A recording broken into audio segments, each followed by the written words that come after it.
Élection sénatoriale au Tchad, le Conseil constitutionnel a publié samedi la liste définitive des candidats. 124 sont retenus pour la course. Le Tchad face aux fantômes du passé colonial, quelles leçons tirées pour une refondation des relations franco-tchadiennes? Des interrogations posées par la Maison de l'Histoire et du Vivre Ensemble lors d'une conférence débat. Précision dans ce journal. Et on n'oublie pas le dessert de la semaine, la tomate au rendez-vous.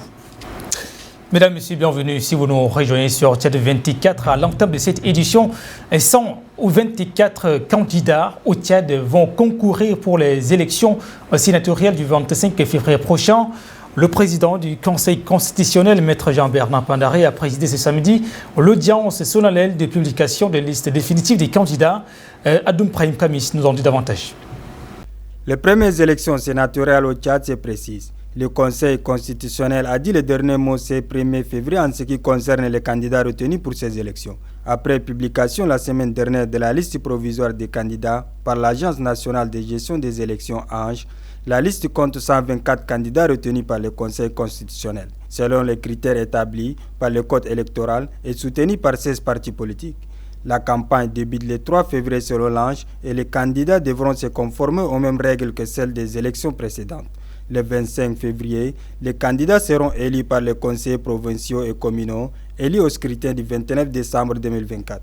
A noter que le Sénat comptera 69 membres, dont un tiers nommé par le président de la République. Les membres du comité d'études et de communication des cadres du mouvement Patriotique du Salut, CMPS, ont exprimé leur reconnaissance au président du parti, Maréchal Mohamed Idriss Déby Itno, pour avoir porté son choix sur le président fondateur du CMPS, Hamid Dumino Duman, en le nommant trésorier général du parti, à Passerinke de vice-président du comité. Comme vous le savez tous, après les assises du 13e congrès extraordinaire du mouvement patriotique du Salut, tenu le 29 janvier 2025 au Palais des Arts et de la Culture, ici même à N'Djamena, sous le thème « Le mouvement patriotique du Salut à l'ère de la refondation du Tchad », il a plu au président du MPS, Maréchal Mohamed Idriss Déby Itno, de porter son choix sur notre président fondateur, le camarade Hamid Dumino Djouma, en le nommant trésorier général de notre grand parti rassembleur, le MPS. Au nom de tous les membres du comité d'études et de communication des cadres du mouvement patriotique du Salut, nous tenons à remercier avec déférence le président de notre imbattable parti à l'Oriflamme, Maréchal Mohamed Idriss Déby Itno, pour ce choix judicieux et éclairé porté sur notre camarade Hamid Dumino Djouma.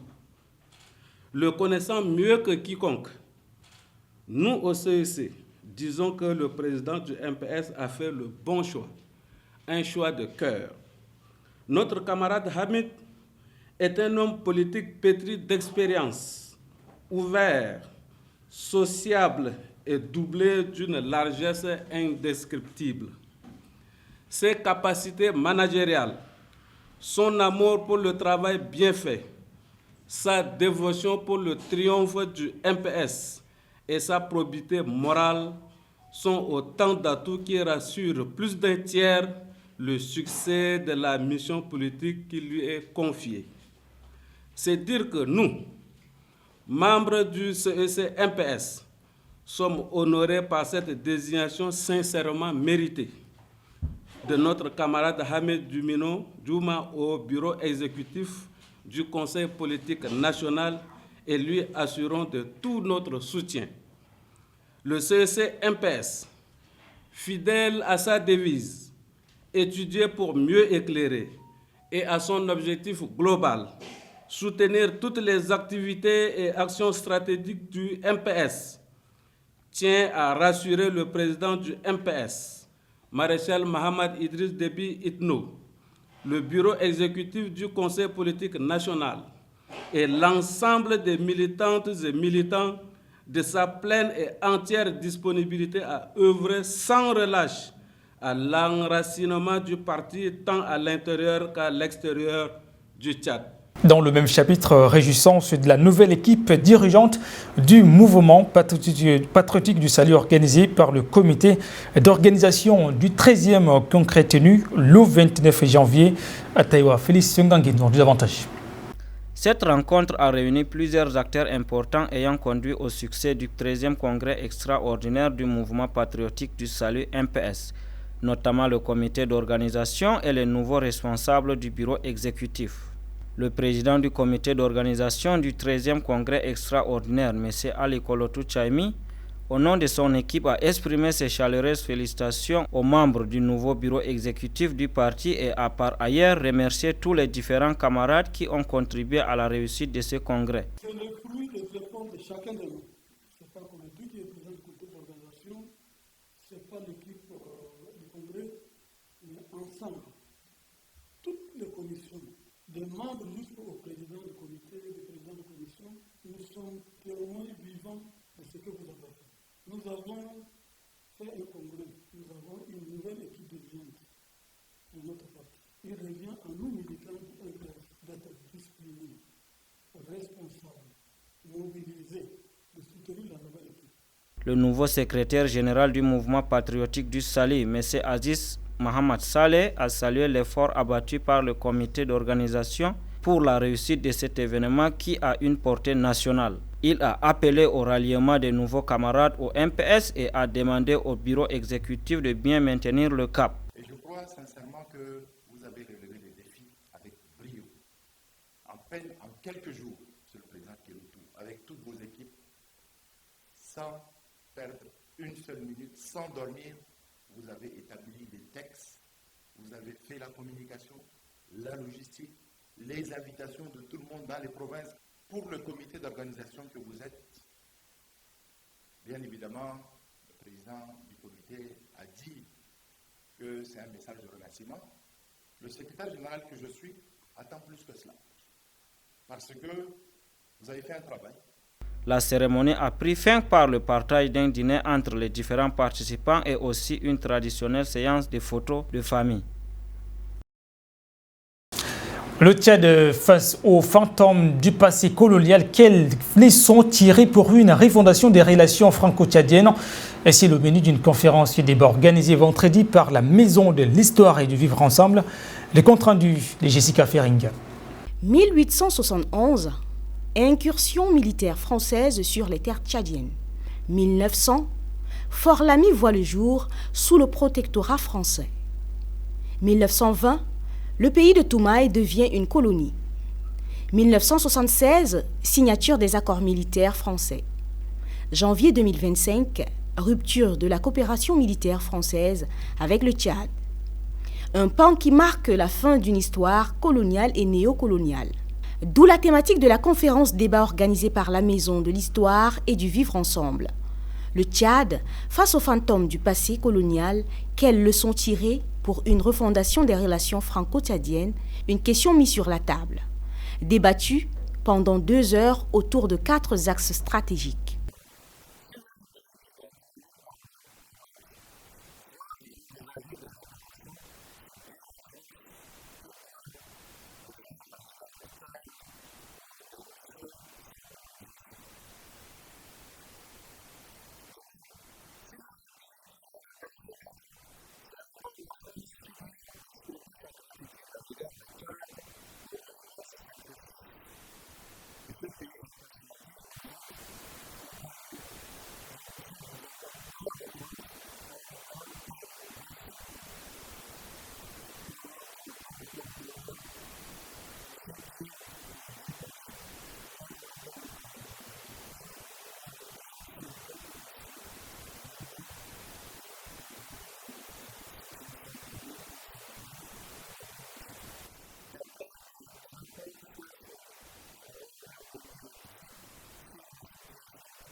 Des enseignants-chercheurs, des étudiants, Des personnalités publiques ainsi que des témoins de l'histoire étaient largement représentés lors de ce rendez-vous au Centre d'études et de formation pour le développement CEFOD visant à revisiter le passé colonial. Quelques personnalités publiques trouvent cette initiative salutaire.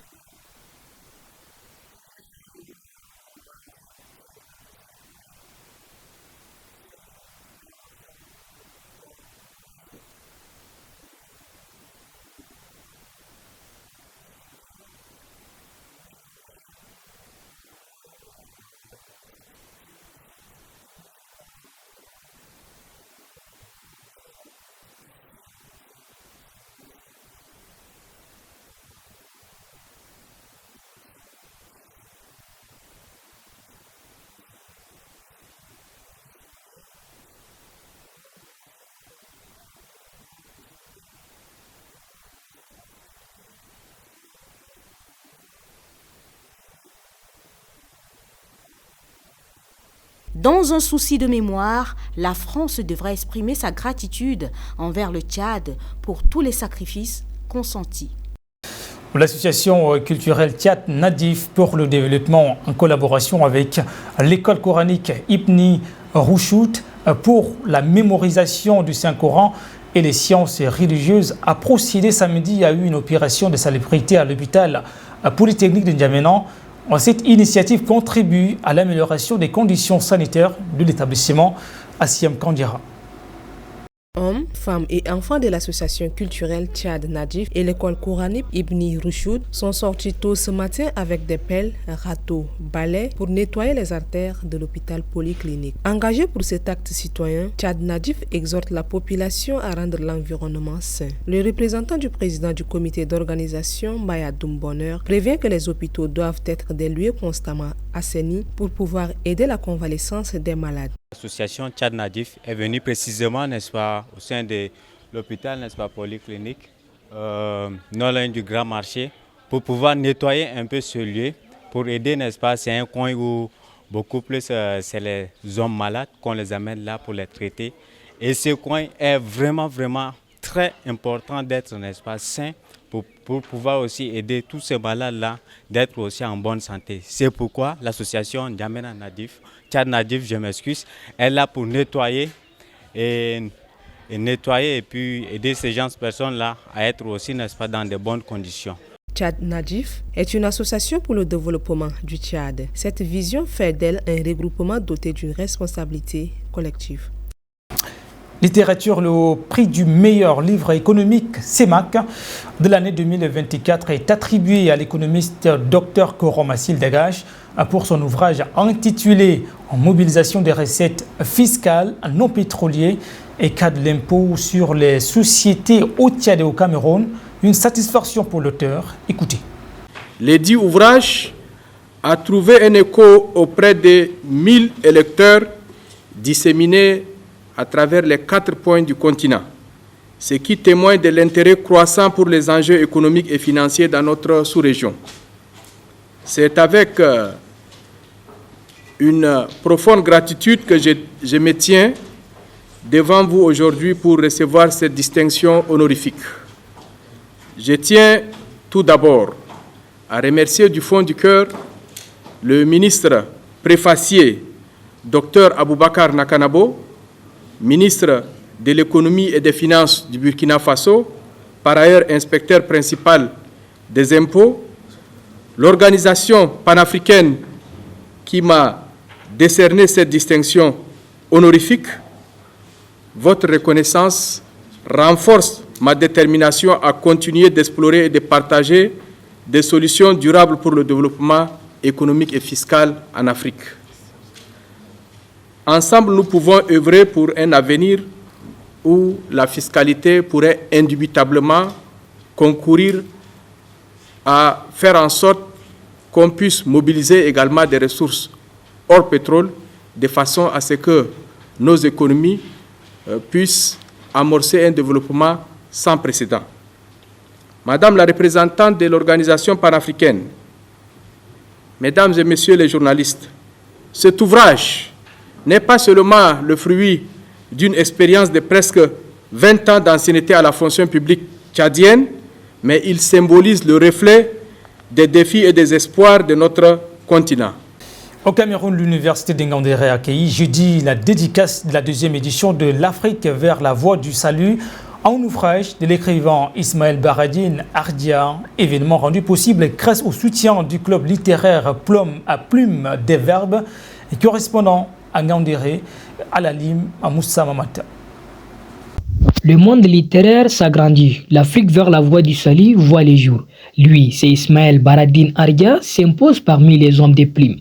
Cette cérémonie qui a regroupé les amoureux de la littérature et bien d'autres étudiants a pour objectif de présenter et dédicacer ses romans Afrique vers la voie du salut. À travers cet ouvrage, l'auteur aborde des thématiques d'actualité et dénonce l'insécurité en Afrique et les néocolonialismes qui ont profondément bouleversé les visages du continent. L'auteur aborde également des problématiques cruciales liées à l'économie et au développement. Ismaël Baradine Ardia interpelle les dirigeants africains sur le défi majeur du continent. Il ne se limite pas à un simple constat, mais il propose des pistes de réflexion et des solutions pour un avenir souverain et prospère. Cet ouvrage est un chemin de reconstruction d'une Afrique glorieuse de son passé, fière de son identité et responsable de son avenir. Parce qu'à travers ce livre, j'invite, sinon j'alerte, n'est-ce pas, les Africains autour des enjeux contemporains. Sur la question de la souveraineté, l'auteur appelle les leaders africains à instaurer une monnaie unique adaptée aux réalités du continent. Ce qui me semble beaucoup plus intéressant, c'est d'abord la question de la monnaie. Pour qu'il y ait le développement dans un continent, il faut qu'il y ait une monnaie commune, c'est-à-dire une monnaie qui va permettre aux pays africains d'échanger. Cette cérémonie a été également marquée par d'interventions de différents participants. Des questions ont été posées et témoignages édifiants marquant les parcours de l'auteur. Cheikh Souleymane, critique littéraire du jour, félicite l'auteur et exhorte la jeunesse à la lecture et à travailler ardemment jusqu'à la réussite. Pour le président de l'Union des étudiants tchadiens, Bachir Omar Younous, Ismaël Baradine Ardia est un modèle à suivre. Il convient de souligner que Ismaël est un titulaire d'un master en sciences juridiques et politiques et en sociologie à l'université d'Ingaoundéré. Tchad 24, c'est également l'actualité internationale, le résumé donc avec Joël Goudimana. En République démocratique du Congo, après plusieurs jours d'affrontements violents dans l'est du pays, les habitants reprennent peu à peu leur quotidien à Goma, la capitale du Nord Kivu, malgré les traces encore visibles de ces combats meurtriers. Selon les Nations Unies, au moins 700 personnes sont mortes dans ces combats et des milliers d'autres ont été blessées depuis dimanche. Après une nuit relativement calme, Goma s'est réveillé mardi 28 janvier avec des fortes détonations et des échanges de tirs, notamment dans l'est de la ville, avec l'entrée dans plusieurs quartiers de combattants du groupe armé M23 soutenus par les forces rwandaises. En République centrafricaine, les réfugiés du camp soudanais éprouvent des difficultés. Pour trouver du travail, les femmes font face à de nombreux problèmes. Certains sont obligés de se plier à certaines conditions pour pouvoir nourrir leurs enfants. Les organisations humanitaires, vu la situation, essayent du mieux qu'ils peuvent pour apporter de l'aide. Arrivés après des voyages difficiles, nombreuses font face à des abus sexuels. Cette réfugiée témoigne. La vie dans ce camp est très dangereuse pour les femmes. C'est très risqué, car lorsqu'on cherche un travail, il arrive que certains employeurs refusent de nous embaucher, à moins de profiter de nous. Et si une femme refuse, ses enfants n'auront rien à manger, ils resteront affamés. C'est un défi quotidien, une situation très dangereuse. Les femmes sont vulnérables, mais celles qui peuvent supporter la faim préfèrent éviter d'être exploitées. Pour ma part, je cherche du travail pour nourrir mes enfants. Je suis veuve et j'en ai 7. Il faut donc que je cherche du travail chaque jour. Et parfois, mes enfants n'ont rien à manger pendant 2 jours. À Gaza, ce dimanche, le 4e échange entre otages et prisonniers a eu lieu. Des combattants cagoulés et armés du Hamas ont libéré 3 otages israéliens après 484 jours de captivité à Gaza. L'Israélien Yarden Bibas, père de 2 derniers enfants captifs dans la bande de Gaza, le franco-israélien Ofer Calderon et l'Israélien américain Kate Siegel sont retournés en Israël après avoir été remis au Comité international de la Croix-Rouge. Selon les sources internes du pays, le prochain échange d'otages et de prisonniers doit avoir lieu le samedi 8 février. Au Bénin, le procès sur la tentative de coup d'État a été tranché. 20 ans de prison pour tentative présumée de coup d'État, corruption et faux certificats pour Olivier Bokom, ancien proche du président béninois Patrice Talon, et Oswald Omeki, ex-ministre des Sports. Un procès qui s'est déroulé sans avocat, ceux-ci s'étant retirés en contestation de la composition du tribunal. Une situation controversée par les populations. Qui disait que faire coup d'État à Patrice Talon, c'est faire coup d'État à moi-même. Je suis innocent, c'est ce qu'il a dit. Je crois que ce qu'il a dit là, il faut qu'on pense beaucoup sur ça. La population reste indifférente à cette condamnation. Ils sont issus du système et ils ont contribué à créer la criette. Aujourd'hui, ils en subissent les décisions. Cela soulève encore la question de l'indépendance de cette... En Égypte, les populations sont contre le déplacement des Palestiniens. Ils réagissent aux déclarations du président américain Donald Trump qui a évoqué l'idée de transférer les Palestiniens de Gaza vers la Jordanie et l'Égypte. Il avait déjà déclaré mercredi que le déplacement forcé des habitants de Gaza était une injustice à laquelle ils ne peuvent pas prendre part, rappelant que le ministre des Affaires étrangères d'Égypte, de Jordanie, des Émirats arabes unis, d'Arabie saoudite et du Qatar refusent catégoriquement le plan suggéré par Donald Trump. Aux États-Unis, Donald Trump met en vigueur le décret sur le droit des douanes. Il a assuré vendredi 31 janvier qu'il imposerait des droits de douane sur les produits européens à l'avenir, alors qu'il est sur le point d'infliger 25% des taxes sur les produits canadiens et mexicains et 10% sur les produits chinois. L'Union européenne est très mauvaise pour nous. Ils ne prennent pas nos voitures ou nos produits agricoles. Ils sont bons pour les droits de douane, déclare le président. Selon lui, l'Amérique a un déficit commercial avec l'Union européenne de 350 milliards de dollars. La Chine est agressive, mais il n'y a pas que la Chine. Délibération de la liste provisoire des candidatures pour la commission électorale de la Fédération tchadienne de football association. Besme Ouainan Patrick, président de la commission, est suivi. L'an 2025 et le 20 janvier, les membres de la commission éthique et discipline réunis ce jour à l'Académie de Mélésie, en Djamena, étaient présents, voir la liste de présence en annexe. Ordre du jour, finalisation des travaux d'examination des dossiers des candidats à l'élection du Conseil exécutif de la Fédération tchadienne de football association. À l'issue des travaux, les membres de la commission ont, à l'unanimité, délibéré comme suit. Premier point, la liste retenue est celle du candidat de tête de la liste, M. Tahir Olé Hassan, président. Deuxième point, la liste rejetée est celle du candidat de tête de liste, M. Mokhtar Mahmoud Hamid, président. Et on parle chronique nutrition, les tomates avec Barka Larsou. Rafraîchissante et savoureuse, la tomate est un légume fruit qui joue un rôle équilibrant dans l'alimentation et regorge d'atouts nutritionnels. La tomate est très appréciée parmi les maîtres de cuisson pour sa saveur acidulée qui donne un très bon goût à la nourriture. Très riche en fibres, elle stimule les sécrétions digestives et favorise l'assimilation des repas. Vous pouvez l'utiliser dans les salades, des sauces, des soupes ou la consommer simplement crue avec un peu de sel et de poivre. Au-delà de son goût délicieux, la tomate est également un antioxydant très puissant qui joue un rôle majeur dans la prévention de certaines maladies telles que le cancer et les maladies cardiovasculaires. Elle doit sa couleur rouge au lipocène qui protège des cellules des attaques radiculaires. Constituée à 94% d'eau, la tomate contribue à l'hydratation de l'organisme humain et favorise l'élimination des toxines par ses propriétés idéales, assainissantes et purifiantes. Mesdames et messieurs, c'est la fin de cette édition. Merci de nous avoir suivis. Au revoir.